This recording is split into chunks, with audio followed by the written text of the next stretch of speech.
예, 서울 서대문 출신 한나라당 이성원 의원입니다. 정호열 공정거래위원장께 질문드리겠습니다. 예. 공정거래법의 고의한 법익 침해에 관한 죄에 대해서는 공정거래위원회에 고발이 있어야 공소를 제기할 수 있다. 이게 전속고발권이죠? 예. 예. 이런 전속고발권을 공정거래법에 두는 것은 기업의 경제활동은 원래 자유로워야 하며 공적 규제는 정당한 공적 목적하에 필요한 최소한 한도 내에서 이루어져야 하기 때문이다. 그런 취지죠? 예. 맞죠? 예. 예.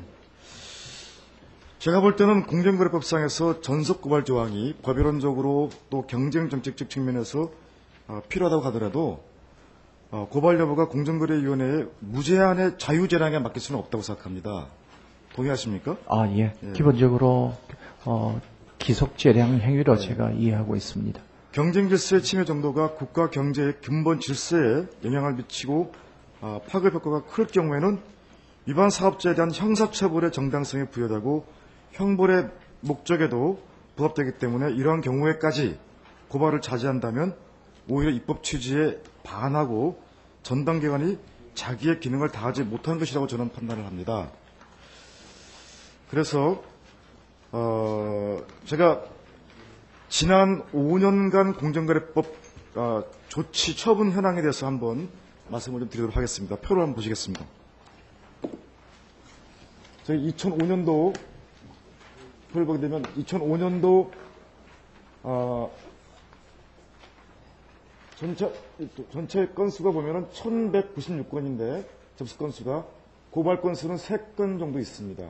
다음 2006년도도 1137건인데 고발 건수는 3건. 다음 2007년도 여기는 접수 건수는 1329건인데 고발 건수는 12건 있습니다. 2008년도 1444건인데 고발 건수는 5건이거든요. 여기 보면은 다시 돌아가 보세요. 지금 보면은 이 도표에서 보듯이 시장 지배적 지위남용은 5년 동안에 단 한 건도 고발한 바가 없습니다. 그리고 기업 결합 역시 5년 동안에 딱 한 건밖에 고발한 게 없습니다. 경제력 집중 억제에는 2009년도 1건, 부당 공동행위는 23건, 사업자 단체 금지는 5년 동안 단 한 건도 없습니다. 불공정 거래 행위는 2007년도에 5건이 전부입니다.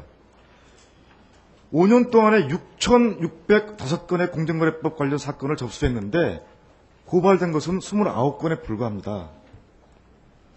그러니까 이 29건밖에 안 된다는 것이 문제가 있다는 것이 아니라 과연 그러면 그 사이에 법 질서가 잘 유지가 돼서 그러면 문제가 줄어들었느냐? 그건 아닙니다. 대부분 과징금으로 경고로 조치를 했습니다. 그러니까 전속고발권을 공정위 자유재량권으로 여기고 있다는 것을 저는 여기서 그 근거로 두고 싶습니다. 시장에서는 이 대기업과 중소기업 간에 납품 단가 인하 등 각종 불공정 행위가 벌어지고 있고 중소기업들은 그 틈바구니에서 아우성을 치고 있습니다. 공정위는 이런 시장에 절규하는 목소리가 잘 안 들리는지 모르겠는데 공정위에서 사건 처리 규칙만을 내세워서 과징금이나 시장 명령 정도로 문제를 무마하는 것은 상당히 저는 문제가 있다고 생각합니다. 그래서 이런 상황이 되면 지금 검찰에서조차 전속고발권을 이제 폐지할 필요가 있다. 꼭 공정위가 그거를 해야 이유가 어디 있느냐 이렇게 얘기하고 있습니다. 그래서 저는 공정위가 이 전속고발권을 당초의 입법 취지대로 사용하지 않고 있다고 보고 있습니다. 지금 보면은 앞전에도 다른 존경하는 의원님들이 말씀했습니다만은 공정위에서 과징금을 열심히 부과하고 관련 기업들은 행정소송을 걸고 행정소송을 대리한 로펌에서는 공정위 고위 직원들이 퇴직해서 엄청난 연봉을 받고 취업해서 행정소송을 대리해서 승소하거나 과징금 감경 조치를 받고 있는 것이 또 이것이 계속 악순환하는 것이 지금 현재의 모습입니다. 이제 더 이상 공정위의 전속고발권을 가질 필요가 없다고 생각하는데 어떻게 생각하십니까? 예. 공정거래법이나 하도급법의 집행이 엄정해야 된다는 이 부분 취지에는 의원님 그 말씀과 동일하게 생각을 합니다. 저희 그 공정거래법하고 전속고발제를 운영하는 법에 보면은 공정거래법, 하도급법, 예. 답변 중이신데 미안한데요. 지금 시간이 좀 제한되어 있기 때문에 나중에 예, 제 질문 제가 끝나고 나서 모아서 같이 좀 답변해 주시고요. 저는 오늘 그래서 두 가지 사례를 좀 들어서 이제 좀 얘기를 하려고 합니다. 그러니까 이 공정 쪽에서는 그 대중소기업 간 상생협력과 공정거래 협약을 맺어가지고 우리 공정위원장 답변을 듣고 있으면 하도급 거래 현안에 대해서 아주 엄청나게 좀 개선이 되고 있는 느낌을 주기 충분한데 저는 과연 그런지 사실은 한번 제가 구체적인 좀 사례를 들어서 제가 좀 질문을 드리겠습니다. 제가 여러 가지 내용이 있습니다만 좀 생략하고 제가 대중소기업 하도급 거래에 대해서 신종수법을 하나 좀 소개를 하겠습니다. 신종수법. 2004년도 출시된 이래로 6년 만에 수출을 포함해서 100만 대를 팔린 모닝이라는 회사가 자동차 회사입니다. 모닝 어느 회사인지 아십니까? 알고 계세요? 개인적으로 모르겠습니다. 그러세요. 지금 통상적으로는 기아자동차로 알고 있습니다만은 그렇지 않습니다. 이 차는 동이오토라고 하는 회사가 만들고 있습니다. 동이오토. 이 회사는 2001년 12월 달에 자동차의 조립 생산 및 판매 등을 사업 목적으로 설립되었고 기아자동차로부터 소형차 사업 부문에 대한 제조를 위탁받아서 2004년도부터 모닝을 생산하고 있습니다. 여기에는 2009년 말 현재로 기아자동차가 31.5%, 주식회사 동이산업이 45%, 평화크러치 공업이 주식의 19.9%를 소유하고 있습니다. 그래서 실제로는 기아자동차는 경영에는 관여하지 않고 있습니다. 제가 이걸 신종기법이라고 말하는 것은 대기업들이 중소기업에 투자를 해놓고 자동차 자사 제품을 OEM 방식으로 생산하게 하고 있습니다. 그래서 부품을 납품하는 중소기업과 납품 단가 인하 등 신경 쓸 일이 하나도 없습니다. 자기 회사가 아니기 때문에. 또 자회사가 아니기 때문에 내부 거래에도 신경 쓸 이유가 없습니다. 모든 것은 다 동이오토에서 알아서 타오게 되어 있습니다. 여기 일하는 사람 100% 비정규직 직원으로 되어 있습니다. 동이오토에서는. 여기에 지금 대당 6 내지 10% 정도 영업이익을 낸다고 그러고 있습니다. 동이오토에서 조립 라인을 10개 구역으로 나눠가지고 하청업체끼리 치열한 경쟁을 시키고 있습니다. 하청업체 사장들은 대부분 현대기아차 전직 간부들로 되어 있습니다. 생산 직원들은 24시간 채 2개월로 근무하고 있고 하루 2시간 잔업과 올 평균 3회 휴일 근무해도 올 급여는 200만 원 채 안 되고 있습니다. 현대기아차 생산직 평균 연봉의 절반밖에 안 되고 있습니다. 기아자동차는 소위 가격 경쟁력을 얻기 위해서 마른 수건을 짜듯 납품 단가를 인하하는 이 정도 일에 만족하지 않고 아예 외형상 소유관계가 다른 회사에 투자해놓고 비정규직 저임금 노동력에 의해서 OEM 완성체를 납품받아서 판매하고 있는 것입니다. 이런 신종기법은 그러니까 기아차가 뭐 하고 있습니다만 여기에 대한 조사를 한번 해볼 필요 있지 않겠습니까? 납품 단가 인하가 아니라 완성품 단가 인하를 하고 있는 것입니다. 저는 이런 방식에 대해서 실제로 대기업들은 많은 수익을 내고 있는지 모르지만 여기에서 일하고 있는 하청회사들은 거의 그러니까 정말 노예 같은 생활을 하고 있는 것입니다. 이걸 버젓이 진행되고 있습니다. 몇 년째. 이거 조사해 본 적 있으십니까? 지금 모닝이라는 자동차는 비정규직의 눈물로 만들어진 자동차입니다. 근데 이런 거 왜 그냥 공정거래위원회에서 모른 채 하고 있습니까? 대기업이기 때문에 그렇습니까? 예. 이거 조사해 보시겠습니까? 예. 제가 말씀 좀. 예. 예. 답변하시죠. 예. 먼저 천속 고발제 관련해서 제가 좀 말씀을 올리겠습니다. 지금 천속 고발제를 두고 있는 법률이 보면은 공정거래법, 표시광고법, 하도급법, 이렇게 기본적으로 한 3개가 있고요.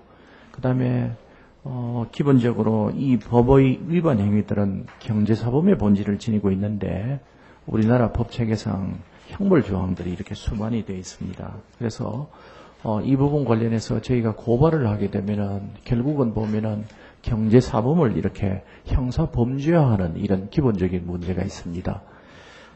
현재 우리나라 형법에서 보면은 경제사범 관련해서 예컨대 가장 대표적으로 위법성이 중하다고 얘기할 수 있는 것이 담합인데 우리나라 형법에 의하면은 담합 중에서도 입찰 담합에 대해서만 입찰 방해죄라는 구성 요건을 둬서 처분을 하고 있습니다. 그래서 우리나라나 일본이나 EU 계통에서는 보면은 이 경제사범의 형사범죄화에 대해서는 기본적으로 상당히 아주 제한된 이런 접근 방식을 취하고 있다는 말씀을 올리고요. 그 다음에 지금 고발을 하게 되면은 결국은 검찰에서 기소를 하게 되는데 대체로 이와 같은 경제사범의 경우에 보면은 약식 기소를 하게 되고 또 아주 상당히 상징적인 금액의 벌금이 부과가 됩니다.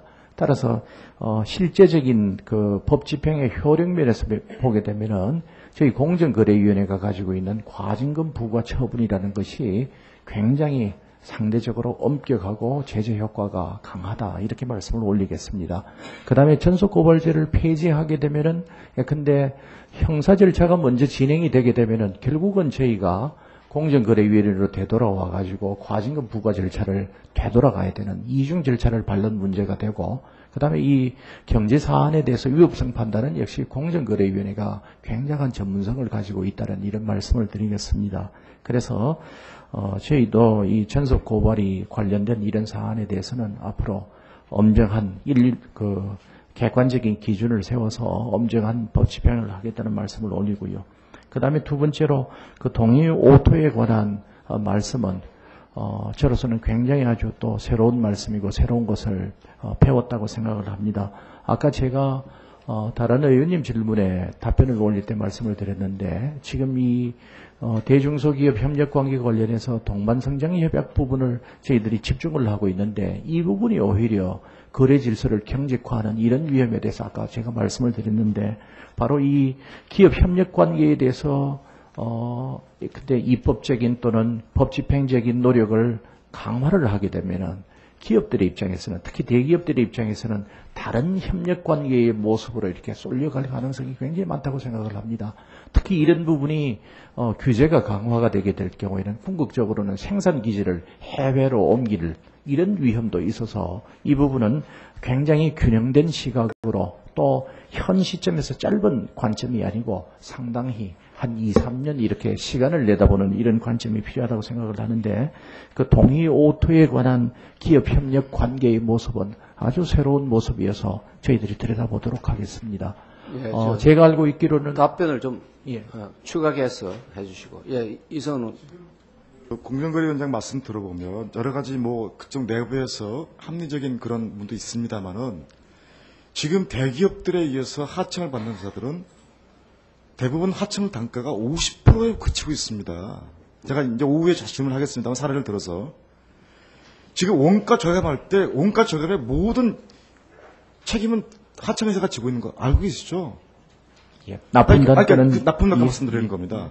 납품 이런 상황이 지금 제가 보기에 계속해서 반복되면서 시정되지 않는데도 불구하고 공정위에서 그런 말씀을 하고 있으면 저는 제가 보기에 공정위가 전속고발권 같은 경우도 너무 독점적인 지위를 가지고 있으면서 오히려 경제 부분에서의 건전성을 해치고 있다고 생각합니다.